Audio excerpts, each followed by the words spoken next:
Hello students. तो last lecture में अपने 2.1 चैप्टर कर लिया था। उसमें देखा था रेखिक बहुपद कौन से होते हैं, बहुपद क्या होता है, बहुपद कैसे बनता है। ठीक है, एक घाती बहुपद, द्विघाती बहुपद, ठीक है, ये सारा कुछ हमने कर लिया था। कितने चरों वाला बहुपद है। अब बात आती है शून्य की। अब देखो बहुपद का शून्य क्या होता है। शून्य होगा किसी वास्तविक संख्या a के लिए, किसी वास्तविक संख्या स्मॉल a के लिए बहुपद px यदि pa = 0 हो तो वो ही उस बहुपद का क्या होता है, शून्य। इसका क्या हुआ भी कोई भी वास्तविक संख्या है, अगर उस बहुपद में रखने पर उसका मान कितना आ जाए, शून्य आ जाए। जैसे बहुपद दिया था हमें px, इसमें x की जगह हमने क्या लेट कर दिया, a। x की जगह यहां पर हमने क्या पुट कर दिया, a। तो a रखने पर ये क्या बन गया, शून्य।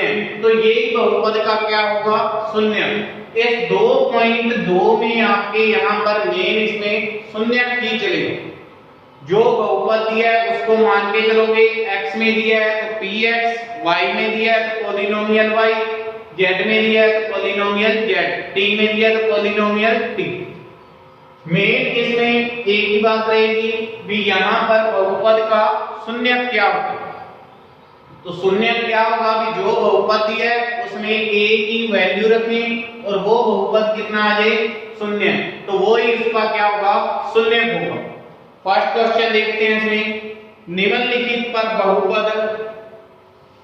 फर्स्ट क्वेश्चन में देखा है निम्नलिखित पर बहुपद देखा है इसमें 5x - 4x² + 3 के मान ज्ञात, के मान ज्ञात। किस किस पर ज्ञात करनी है। फर्स्ट इसमें दिया है x = 0 पर, सेकंड इसमें देखा है हमें x = -1 और थर्ड दिया है x = +2। ये दे दे। तो देखो इसका सॉल्यूशन। सबसे पहले हमें ये बहुपद देखा है, ये बहुपद किसमें है, x में।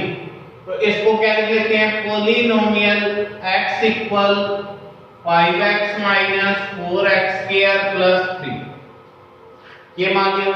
ये बहुपद है या नहीं, ये बहुपद है। क्यों है, क्योंकि इसमें जो भी यहाँ पर चर राशि दी है उसकी घात जो है एक पूर्ण संख्या है।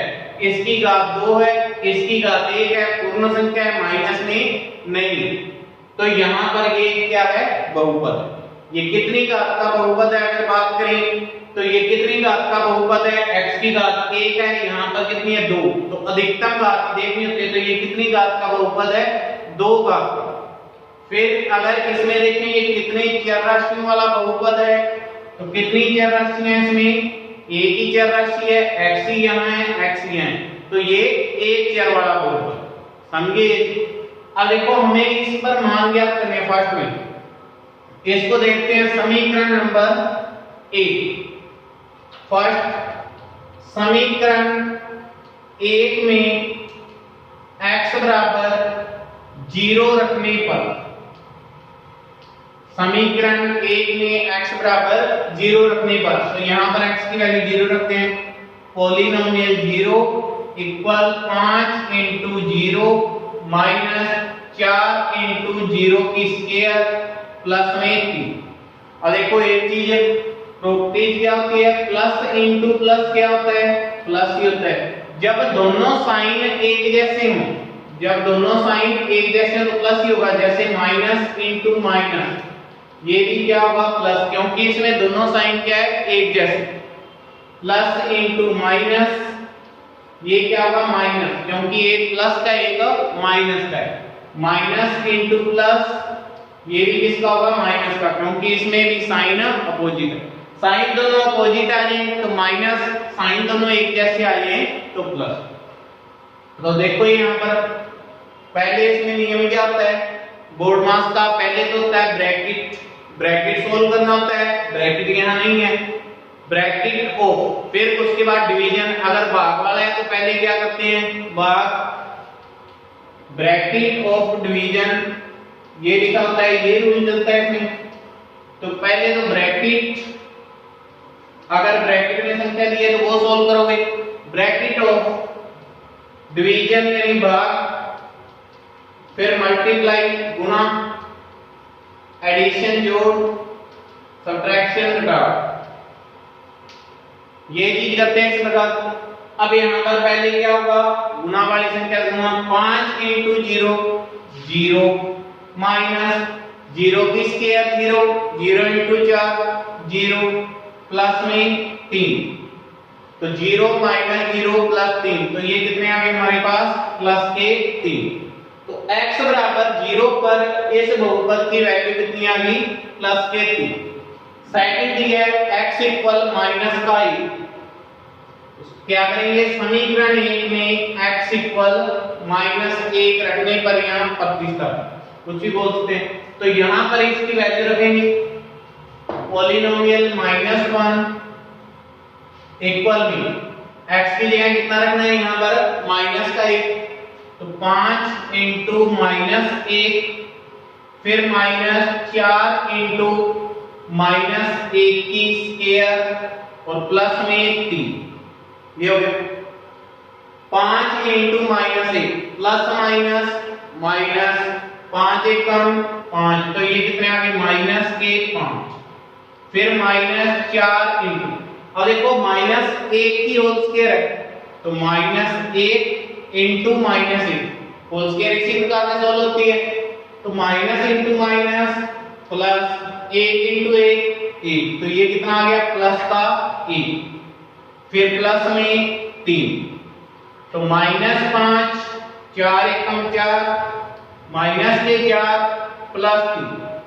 अब माइनस माइनस वाली संख्याएं अलग जोड़ लो और प्लस वाली संख्या अलग, तो माइनस के 5 और माइनस के 4, तो ये कितने हो गए हमारे पास माइनस के 9 और प्लस में 3।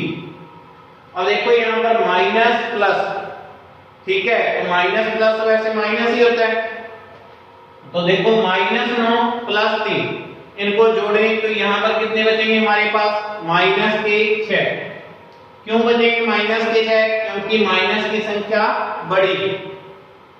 थर्ड है x इक्वल टू, तो थर्ड पर इसका मान याद करने हैं, समीकरण 1 में x बराबर 2 रखने का, तो x का मान यहाँ पर अब कितना रखेंगे हम 2 रखेंगे, x बराबर 2 रखते हैं, x की जगह 5 इंटू 2 माइनस 5 इंटू 2 की स्क्वायर प्लस में 3, 5 2 10 माइनस 2 की स्क्वायर, 2 का 2 बार मल्टीप्लाई, 2 इंटू 2 2 2 4, तो 5 इंटू 4 और प्लस में 3, तो 10 5 के 20 प्लस में 3, प्लस की संख्या अलग जोड़ लो, 10 प्लस 3 13, तो 13 माइनस 20 प्लस माइनस माइनस 20 में से 13 का टाइम कितने रह गए 7, किसके बचेंगे माइनस की, क्योंकि माइनस की संख्या बड़ी। सेकंड क्वेश्चन देखते हैं इसी प्रकार से, इसमें निम्नलिखित बहुपदों में से प्रत्येक बहुपद के लिए, इसमें हमें बहुपदों के लिए प्रत्येक बहुपद के लिए किस किस की वैल्यू ज्ञात करनी है, p0 p1 और p2 पॉलिनोमियल, इनकी वैल्यू ज्ञात करनी है। फर्स्ट दिया है py equal y square minus y plus 1, y square minus y plus 1। Second दिया है इसमें polynomial t equal 2 plus t square minus t की cube, 2 plus t plus 2t की स्क्वायर माइनस t की क्यूब। ये देखो थर्ड और fourth हो रहा है, वो स्वयं करो। फर्स्ट और सेकंड देखिए, P0 P1 और P2 की वैल्यू ज्ञात करनी। फर्स्ट की बात करें, इसको देखते हैं समीकरण 1। तो देखो यहां पर पॉलिनोमियल 0 की वैल्यू देंगे तो यहां पर 0 आना चाहिए, इसका अर्थ है हमें y कितना पुट करना है, 0। तो समीकरण 1 में y बराबर 0 रखने पर क्या रख दिया, y बराबर 0 रखने पर, तो y की जगह 0 रखते हैं। पॉलिनोमियल 0 इक्वल में 0 की स्क्वायर माइनस 0 प्लस 1, 0 की स्क्वायर 0 माइनस 0 प्लस 1, तो ये कितना आ गया, प्लस का 1। अब हमें किसकी वैल्यू चाहिए, पॉलिनोमियल 1। यहां पे 1 लेके आना है तो y की वैल्यू कितनी पुट करेंगे, 1। तो समीकरण 1 में y बराबर 1 रखने पर,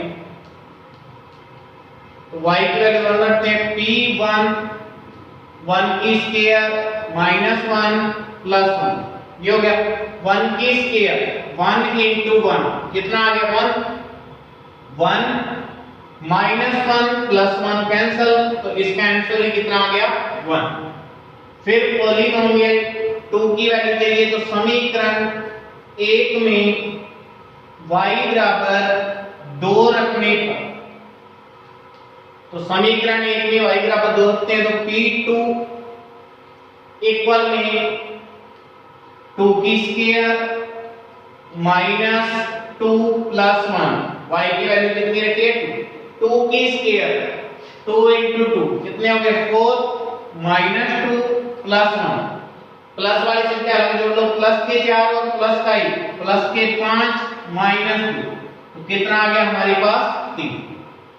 सेकंड की बात करते हैं, पॉलिनोमियल t इक्वल ये देखा है, वही चीज यहां पर पहले हमें क्या चाहिए, 0, तो t बराबर 0 रखने पर इसको समीकरण दे देते हैं।